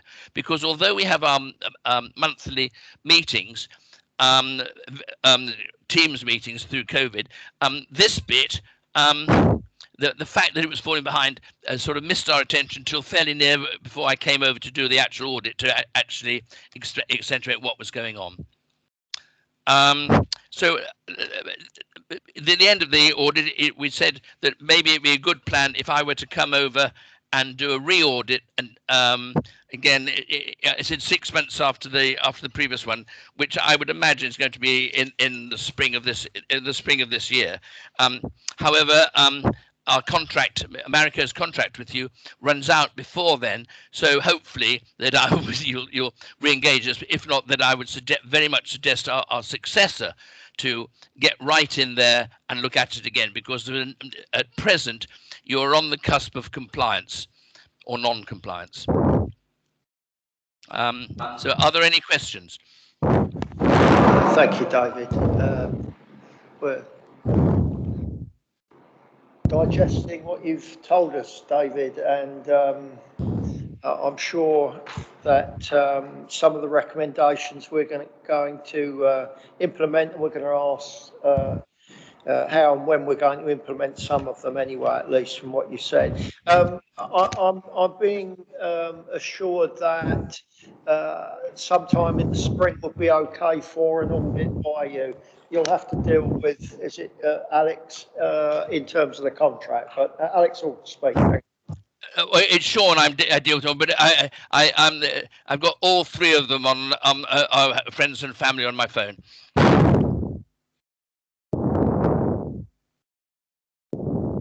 Sorry, I can't hear anything. Alex, sorry. Yeah, it might just be worth, and thank you, David, for that. And obviously, we've been in discussions with David prior to this meeting. I think in terms of questions, it might be best for Sean to do the next 2 bits of the Get Well plan to indicate what we have been doing and the reasons as to why we've got into the situation that we've got into. Because we, as David said, we've been doing very well up until this particular year. So I think it's very important that Sean gets the chance to do that, and then I think we may want to ask some questions at the end of that. Alex, a very good suggestion. I thought that myself. You beat me to it. Does David want to hang on for that, or yeah? Oh, if you hang on, David, with us, and Sean will deliver his part of the improvements that we're the well-being, health and well-being of certainly Newport. Does David do that? Yeah, okay, all right. Yep. Bear with us, David, please. Yeah, absolutely. I'm passing in your hands to the end of the meeting and planned on listening in throughout.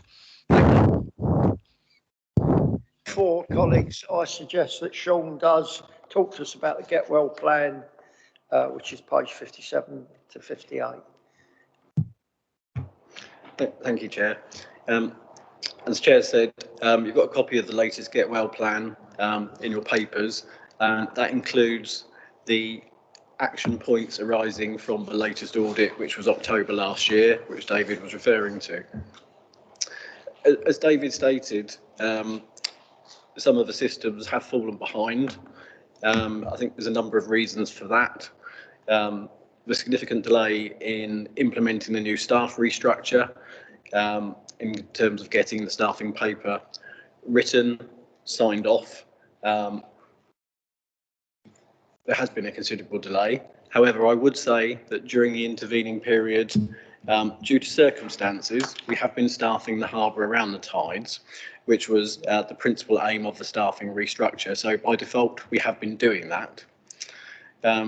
We've obviously had to deal with day-to-day operational issues over the last 22 months, which has impacted on management capacity, because the majority of those has fallen to Jonathan. And as a result of the COVID-19 pandemic, key staff were placed on furlough, and Jonathan was seconded for a considerable amount of time to Council's first-line COVID response, which obviously took him away from his harbour duties and created that complete lack of capacity. When you look at the Get Well plan, there are 3 sections to it. The very initial audit we had, an interim audit, and the section at the bottom shows the latest findings from the October 21 audit. There's a total of 14 items requiring attention, with 9 of those resulting from last year's audit. Out of those, I can advise that 3 have now been completed. That is the review of the harbour website, the notice to mariners for water taxis, and the staff restructure.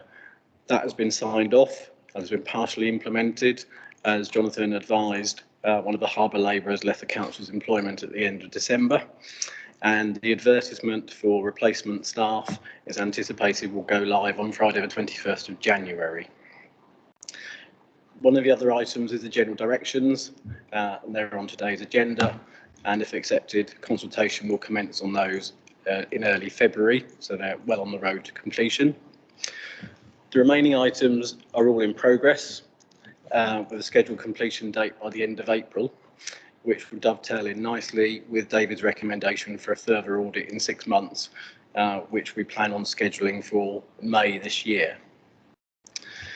The recruitment of the duty harbour masters would see an equivalent of an average of 46 hours per week of cover at the harbour.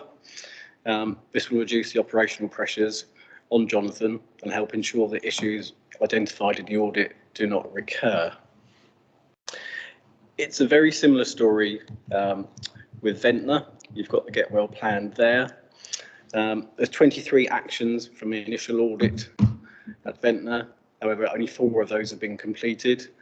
The same issues in terms of lack of capacity and staff being seconded and furloughed is the reason that hasn't moved forward significantly. But again, that will be positively impacted by the recruitment of the replacement duty harbour staff at Newport. So hopefully that gives a little bit of flavour as to why we are in the position we are in and the steps we're taking, particularly in relation to the recruitment of additional staff to help support Jonathan so that he can focus on those safety management systems, navigational risk assessments, and the systems which actually underpin the operation and safety of the harbour. You're welcome to take any questions. Thank you, Sean. Julie. Thank you, Sean. And apologies if I missed it. Whose responsibility is it to do the website, make sure that's up to date? Because that was mentioned in the report, wasn't it, David's report? Obviously, that's obviously really important, isn't it? It could be a first port of call for someone to come to visit Newport. The content on the website is the responsibility of the service department. Lawrence Edmonston, our senior facilities manager, is on the call today. He ensures that the content is updated as and when required. I notice in the plan it's not due for the corporate part of the corporate program to be updated or refreshed, as it's called, until June. That's correct. I would just add that the content on there is all up to date. All notice to mariners are current. They are reissued annually now, and all the information we need in terms of the harbour revision order, the harbour estate, etc., that is all current. Is it worth kind of say one thing? And thank you for that, Sean, and thank you, David, as well for the audit and the report followed it. I just really, I say this a lot, but I think it's worth reflecting that we've come so far in ever since I've been a member. We didn't had a committee. We didn't have. I mean, it was just a responsibility down to the cabinet at one point, wasn't it? You know, we haven't had any of this stuff, so we've come such a long way. So I know it's important to really, make sure we keep moving forward and keep doing what we're supposed to be doing. But, I think we should take heart that we've made massive leap into the way the harbour is run and how it's safe for everyone, all the users there. Thanks, Julie. I did feel that there was a balance to David's comments, and you're absolutely right. I think we've come a long way, and there are good things that we're doing, and I'm comforted by this wellbeing sheet and the actions we're taking, and hope that they address, I'm sure they will, most of the concerns that have been raised by David. So Chris. Yeah, I think at first reading, David's report was quite concerning. I don't know all the history going back more than 7 months, and so coming into it fresh, I'm not aware of what the delta was from what it was before, if indeed that was much worse. It certainly didn't read very well, and I have to appreciate that, David does have a role to do here, and bringing forward those concerns is exactly right. That's what he has to do. And hearing that many of them are long-standing and hadn't been addressed was worrying me quite a lot. I'm very pleased to see the Get Well plan. I think it's beholden on everyone involved in this and ourselves to make sure that it does actually happen this time, and that when people are brought back in 6 months' time, whoever that may be, that all of these have either been rectified or made significant progress. So I think it does require attention. Thank you, Chris. Just on that, I mean, we were talking about spring, but be guided by when David should come back. I mean, if we are in the process of implementing some of the improvements and then ask him to come along and audit before we've actually improved stuff, this seems a negative way forward to me.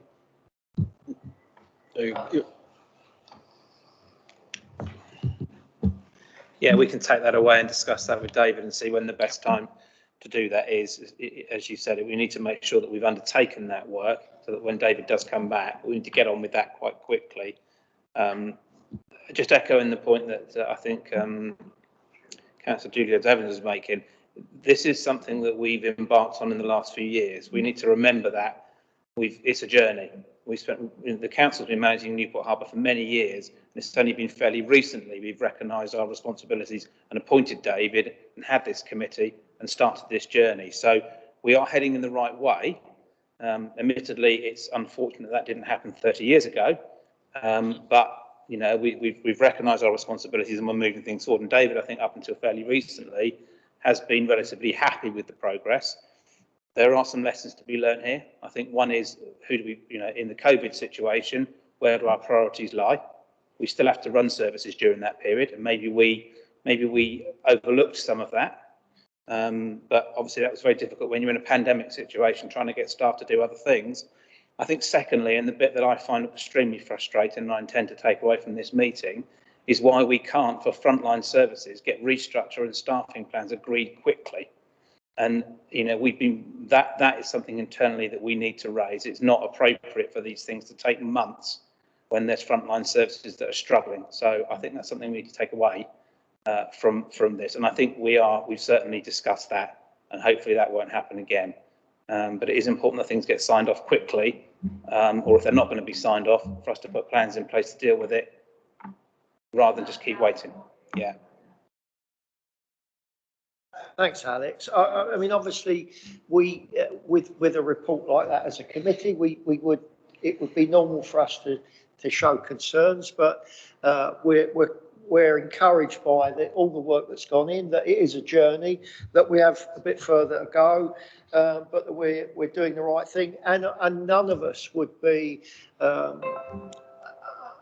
unsighted on the whole process of the last 2 years in the pandemic and the impact of that on so many things. So we're encouraged by the work we're putting in, Alex. I don't think we should be adverse here to calling on David's encouraging remarks about visiting the island to look at some other arrangement than just waiting 6 months and then let's look again. If David was open to it, and if we were open to it, I think an interim view, maybe in 3 months and then again in 6 months, would be a good idea, given that these concerns are quite material, not only in a management way, but involve safety issues as well. It would be very good to get an interim update on particularly the safety issues, how those are progressing. We shouldn't be blindsided and simply wait 6 months and then find that things haven't progressed. And an interim update would be very valuable. Thanks, Chris. My comment on that was when you look at the dates, you know, we have April, May, June, February, March, you know, by when, if we were to ask David to come in March, we know that some of these things are probably not going to be delivered. That was the context of my comments about. Yeah. At least to be able to give us an idea of the delta and the progress that we're making, and that, you know, we're in the right direction, etc. Thanks, Chris. Any other questions? Just to come back on that point, I mean, this report that we've had before us was done in October, so 6 months from there is April. So you say it may not be done by March.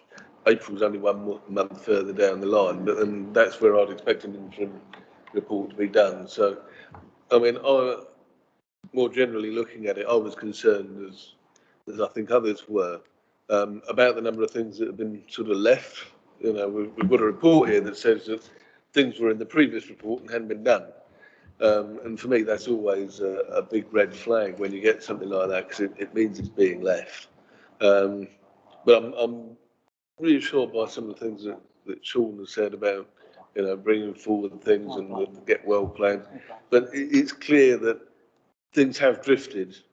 It's almost like we've been taking 2 steps forward and then all of a sudden we took a step back again. So we need to get back on it. So if we can do that in sort of April time, which will be 6 months after this, I think that would be the right time. Thanks, Darryl. So well made points and noted. Right. Please. They are going to get there.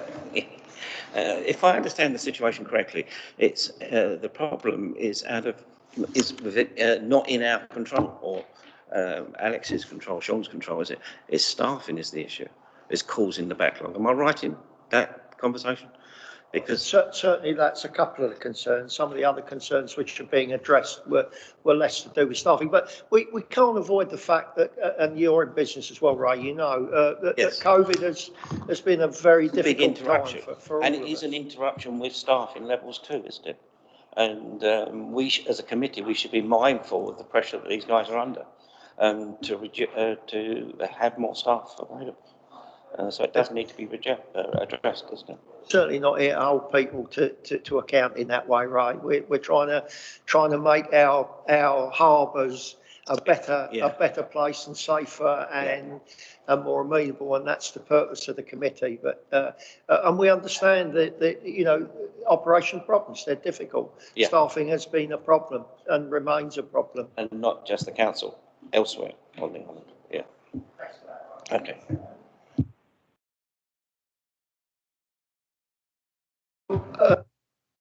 Ventnor Harbour as well, while David's here. There's a No, I picked that up at the same time, Chair. The oil spill. No, I covered that at the same time. Apologies, Sean. Sincere apologies. David, I think we're done. Alex and Sean are going to be in touch with you about future audits, and we appreciate all the work and support you've given us. Thank you so much. And I also would say that you're putting your finger on it. The vast majority of this has been resource issues, and the history of that is internal. But had you been staffed in a fully staffed throughout the period, I don't think we'd be in this position at all. I don't know whether a bit of additional clerical staff is available to assist as well, to help getting this system to recover. Thanks for that, David. I mean, I'm only your DP, but when I look at it from the outside, and comparing you with other ports, I just think there's maybe a bit of help's needed. Thanks, David. We'll certainly take those comments away, and I know Alex and Sean and Jonathan are working on those issues right now. Thank you. Yeah, right. I'll just go back to listening now. Thank you very much indeed, everybody. Good luck, David. See you soon.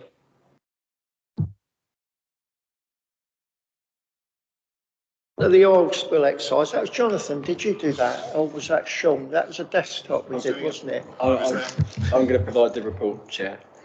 It's just a verbal update in terms of the exercise which took place at Newport Harbour. The exercise was undertaken on Tuesday the 16th of November. It was a combined tabletop and equipment deployment exercise. It involved staff from commercial services, Newport Harbour and the Council's emergency management team. There were also representatives from Cowes Harbour Commission, Yarmouth Harbour Commission, the Isle of Wight Fire and Rescue Service, the Maritime and Coast Guard Agency, and Adler and Allen, who are the Newport Harbour's Tier 2 response contractors for oil spills. And they also led the exercise, as it is the first exercise of its nature in the harbour's history. The Council's communications team were also involved. They were accessible through Teams, as due to resource issues they were unable to attend in person on the day. The scenario which was implemented on the day was that a report had been received of a 45-foot powerboat moored at the southern end of the harbour, having a damaged hull, which resulted in a large quantity of marine-grade diesel being discharged into the river. The exercise had a number of objectives.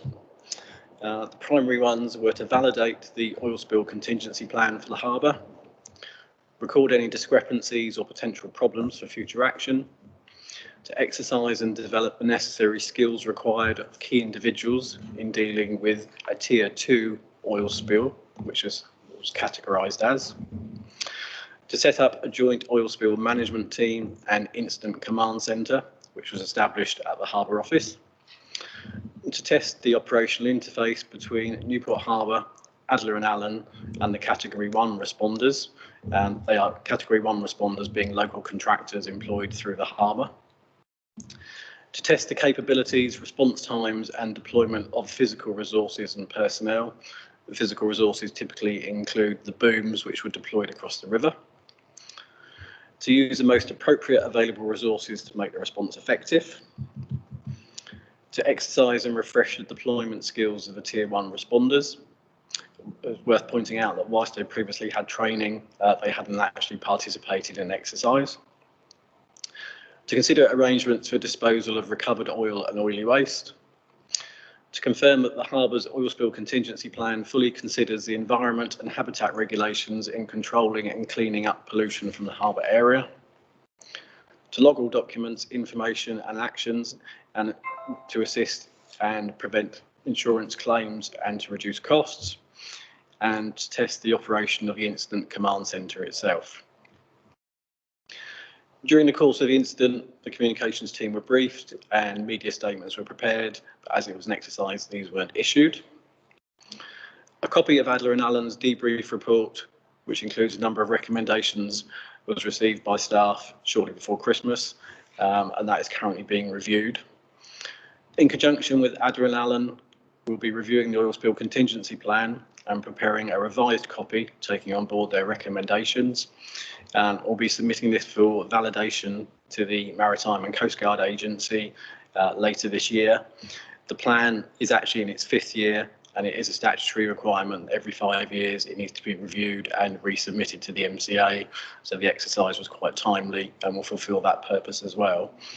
What I will do is ask Marie to circulate a copy of the Adler and Allen debrief report with the papers, so you can actually see a copy of that. And I anticipate I'll include a copy of our action plan, which will set out our response to the recommendations set out in their report. I think it's fair to say it was the first oil spill exercise that had taken place at Newport Harbour. It was a successful exercise. We achieved all of those objectives. There were a number of recommendations, not a considerable number, and none of a major nature. So we were pleased with the way it went. We were certainly pleased with the response we got from Adler and Allen, our Tier 2 responder. Very professional. And we're also very heartened by the response we got from Cowes and Yarmouth Harbour Commissions. And one of the actions is we are looking to set up a memorandum of understanding with both harbours so that we can share both physical and human resources to support each other in the event of any future oil spill incidents in our respective harbours. I welcome any questions. Thanks, Sean. Any questions on that? Yeah, well done. Fantastic. General direction, is that you, Alex? Or is that you, Sean? No, it's me again. It's me again. Last one, I promise. Right. Last one, I promise. I did offer. As David mentioned earlier, the 2021 Harbour Revision Order was made by the Marine Management Organisation on the 9th of February 2021, and that officially came into force on the 10th of March 2021. The next step, as with any statutory harbour, is to look at introducing general directions. These are used by a designated harbour authority to regulate vessels within their harbour or entering or leaving their harbour jurisdiction. They may relate to the movement, mooring and unmooring of equipment and manning of ships. For example, general directions can be used to regulate the use of any main navigation channel or fairway, to prescribe where and how vessels are to moor and move in the harbour, to ensure ships of a certain size have working radios to ensure communication between the harbour master and the vessel, to specify requirements for no deficiency in machinery, and to ensure sufficient people with relevant experience are available for specific types of ships. The general directions which you've got in your papers have been prepared by council staff in conjunction with David Foster from Marico in his role as designated person, and Dredging Law, who were appointed by the council as specialist marine lawyers and have considerable experience in working with local authorities to produce harbour revision orders and general directions elsewhere, and indeed they advise the authority in terms of the harbour revision order. So they're very familiar with the council's arrangements. Since they were prepared, draft general directions have been shared with Cowes Harbour Commission and the Newport Harbour User Group, and we welcome feedback from both parties. As a result of that feedback, a few minor amendments have been made. Looking forward, subject to approval by the committee, the process going forward will be as set out in the Harbour Revision Order, which is, namely, that we will consult with the Chamber of Shipping, the Royal Yachting Association and other appropriate bodies. We're required to put a notice on the council's website at the Harbour office and at the main council office for a minimum of 6 weeks. We can receive representations during that advertised consultation period, and we do need to respond to all representations made, although we don't have to accede to any of the points that are made. We can implement the general directions as drafted or amended under our own delegated authority. And as David said, we will be looking to commence consultation subject to committee approval within the next 4 or 5 weeks, with the aim of having them in place for Q3, sort of autumn 2022. And the benefit, of course, is that will give Jonathan and his new duty harbour master significant powers to ensure that the harbour is operated safely going forwards. As before, welcome any questions. Thanks, Sean, again. Thanks for the work on that. Any questions on this? Could you just clarify what you're asking us to approve so that we're very clear about that? Apologies. The general direction, the draft general directions are included in the papers. So we're asking for the committee to approve. They are happy with the general directions as drafted, and that we can move forward with consultation as outlined. Sure. So, right.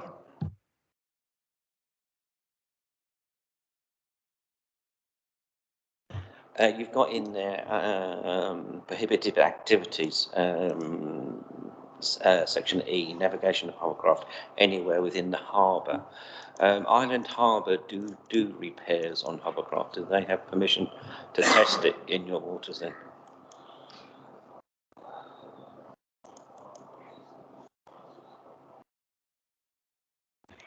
In the general directions, those items are not permitted, but there is an option that without the permission of the harbour master. So if they apply and say that they're insured, the area they're going to go and operate in, so they're not going to go on a bank holiday and do, I don't know, thrust tests on the propeller just off the Folly Visitors pontoon. So then we've got some control where they go, where they test, so then they don't affect other harbour users. Basically, they're talking to you, you're giving them permission, and that's fine. But any leisure, I think there's a bloke in Wootton's got one, hasn't he? If they ask, and then we can go through the procedures similar to them. It just gives us those activities, as a rule, are not permitted. Right. But all of them have the exception that they can be given permission, but it means that it's not us chasing them for information. It's if we see somebody doing something, we've got right to walk up to them and go, do you have permission? And then work from there. It's the other way round, is if everyone's allowed to do everything and then we're chasing them to try and regulate it the other way. Okay, thank you. So I hope that makes sense. Thanks, Ryan. Thanks, Jonathan. Okay. We happy to accept and approve these general directions? Yes, Chairman. Do we need a vote on that, or are you happy for just this assent? We've got this new thing in the council, it's called assent. It's in the planning committee. You don't have to actually vote. You just, if I say you're all okay with that and nobody says anything, that's it, apparently. Have you heard of it? No, I have not. Yes. One thing, Chair, sorry, I'm not dissenting. I just wanted to I mean, you know, Councillor Reportable, it's within the harbour boundaries, and we're talking about supervision of vehicles, safe driving vehicles, vehicle accidents. That doesn't include my side of the harbour, which was the western side of the harbour, because that is actually highways, isn't it, along that in front of the bargemans. You may recall that building there. So that doesn't include that actually is Isle of Wight. That comes under highways, and not the count. Just want to point that out because it's not as harbour isn't always the harbour you think it is. So. But hopefully we'll get to walk around it in around March.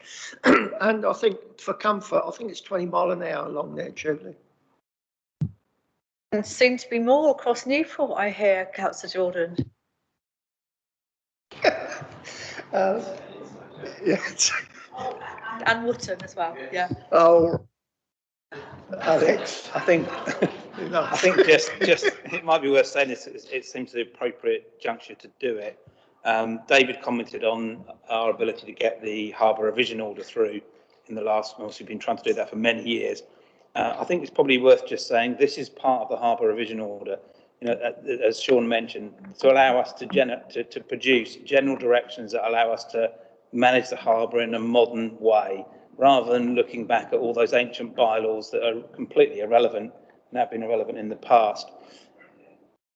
When the harbour revision order was discussed, the focus very much was about, as far as members was concerned, and certainly as far as the media was concerned, was about regeneration and all the leases and licensing. It was never just about that. It was also, more importantly, about this. And for the majority of people that are actual users of the harbour, and Councillor Redruck used to be a member of our Newport Harbour user group, these kind of issues about what happens on the water are very important to them and not the other issues. So I'm glad that we can move to the next stage of the consultation, because this is the stuff that's important to the people that are on the water. And the residents, yes. Thanks, Alex. We don't need it. That's assented. Yeah, we've assented that.